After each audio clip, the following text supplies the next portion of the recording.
우리 주변에서 볼 수 있는 여러 가지 식물이 있지요.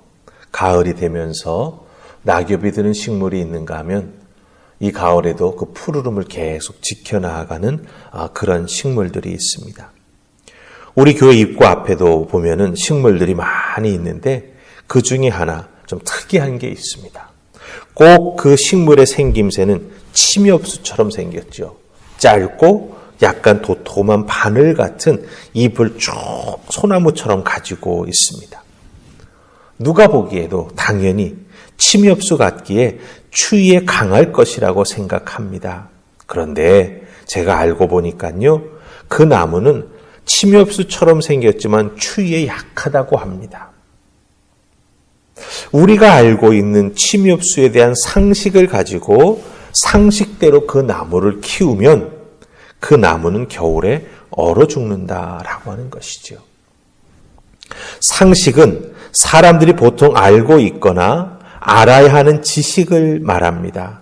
그러니까 상식이 틀리는 것은 아니죠. 보통 알고 있어야 하는 지식을 말하는 거니까요.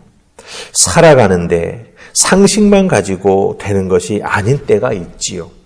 그런 것처럼 신앙생활도 상식적 수준만 가지고 되는 것이 아닐 때가 있습니다.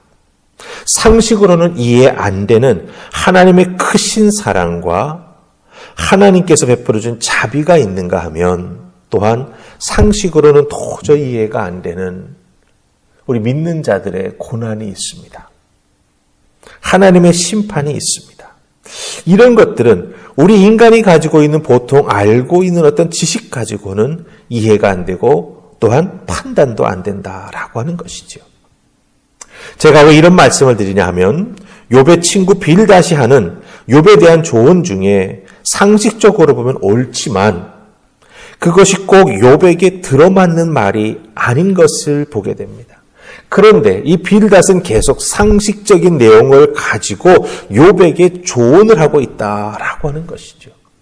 그 내용이 어디 나오는지 아십니까? 11절에 나옵니다. 왕골이나 갈대, 물이 충분한 곳, 땅이 아주 굳지 않은 늪지대와 같은 습기가 많은 곳에서 잘 자랍니다. 이 빌닷이 왕골과 갈대 이야기를 하면서 욥에게 조언을 하고 있죠. 나름대로는 검증된 경험과 지혜로 욥을 설득하고 욥이 따라와야 한다라고 하는 것을 계속해서 강조하며 말해주고 있는 것입니다. 우리 13절 말씀 한번 보실까요? 13절 우리 같이 읽습니다. 자, 시작. 하나님을 잊어버리는 자의 길은 다 이와 같고 저속한 자의 희망은 무너지리니. 아멘. 여기서 하나님을 잃어버린 자의 길이 이와 같다라고 하는 건 무엇을 의미합니까?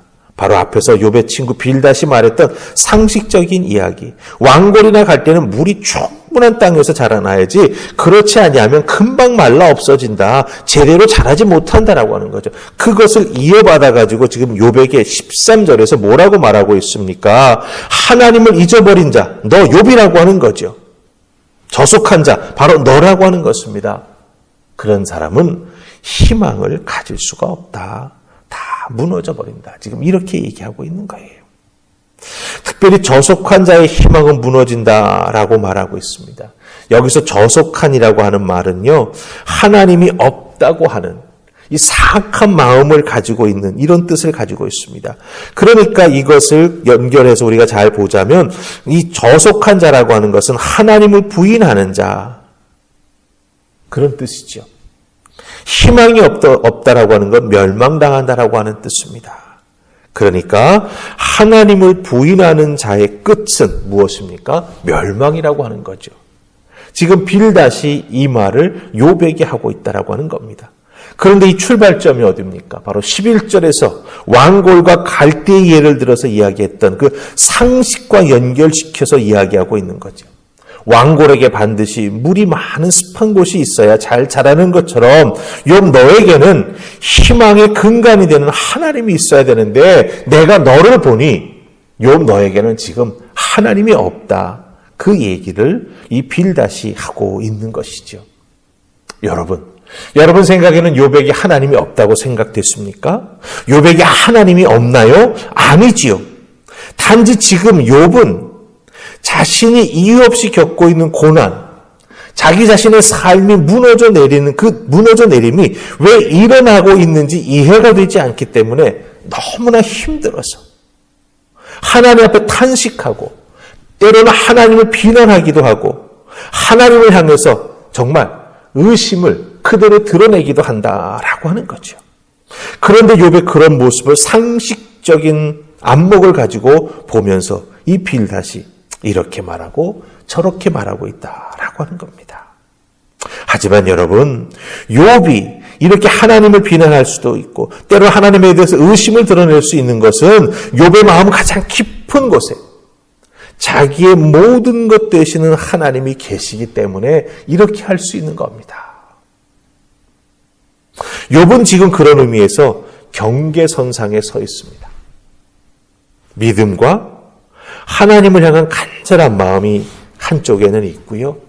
또 다른 한쪽에는 의심, 그리고 왜 내게 이런 일이, 이것에 대한 이유를 찾고 답을 찾으려고 하는 흔들림이 있는 그런 위치에 있다라고 하는 거죠. 그러니까 욥은 지금 경계선상에 아주 불안한 상태로 서 있는 것입니다. 이 경계선 위에 서 있는 욥의 모습은 상식적인 옳고 틀림의 판단이 꼭 적용되는 부분이 적용되는 부분이 있기도 하지만 그렇지 않은 부분도 많이 있다라고 하는 거예요. 그러기에 우리는 이런 경계선에 서 있는 믿음의 사람들, 우리 하늘품 화평교회에서 신앙생활하는 교인들 중에도 이런 경계선에 서 있는 분들이 있죠. 그런 분들을 돕고자 할 때 어떻게 해야 될까요? 신앙 상식적인 말보다 더 중요한 것이 있습니다. 바로 그 경계선에 서 있는 그 사람에 대한 생각, 그리고 그 사람을 향해서 우리가 해주는 말, 이걸 우리가 좀 깊이 생각하면서 해야 되는 거죠. 그리고 더 중요한 것은 생각과 말도 중요하지만 그 경계선에 서 있는 그 믿음의 사람, 우리 하늘품 화평교회 교인을 향한 사랑의 실천, 흔들리지 않게 꼭 붙잡아주는 행동이 그 무엇보다 중요하다라고 하는 거예요. 사랑이 보기에는 바르게 보일 수도 있고 참 귀한 사랑처럼 보일 때가 있지요. 하지만 하나님 보시기에 필경 그 끝이 아름답지 못한 사랑이 있을 수도 있다라고 하는 거예요. 그렇기 때문에 사랑은 감정만 가지고 되는 게 아니라 말과 생각과 행동, 그리고 거기에 더한 믿음을 기초로 한 그 영혼을 품어줄 수 있는 간절한 기도가 우리에게 꼭 필요하다라고 하는 것입니다.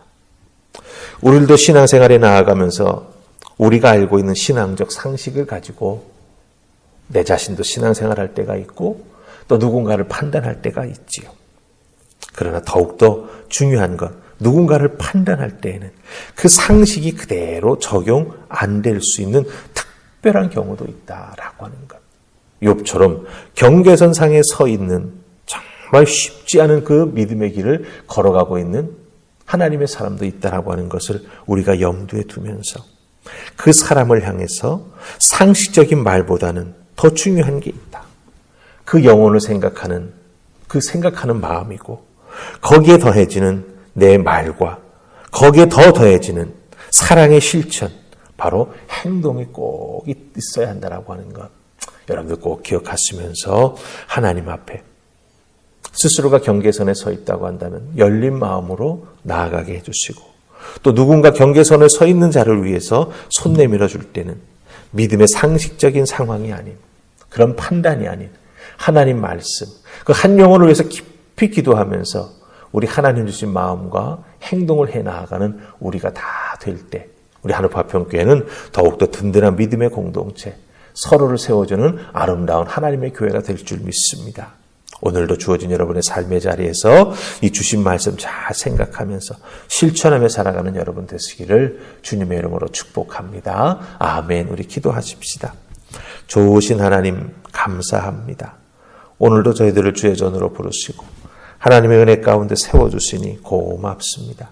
주신 말씀 붙잡고 감사함으로 나아가는 저희가 되게 하시고, 특별히 신앙생활에 나아갈 때 하나님께서 허락해 주시는 깊은 은혜, 그 말씀의 능력을 붙잡고 신앙생활에 나아가는 우리가 되게 하여 주시옵소서. 오늘 주신 말씀, 내 삶의 열매 맺는 귀한 하루가 되기를 소원하옵고 예수님 이름으로 기도하옵나이다. 아멘.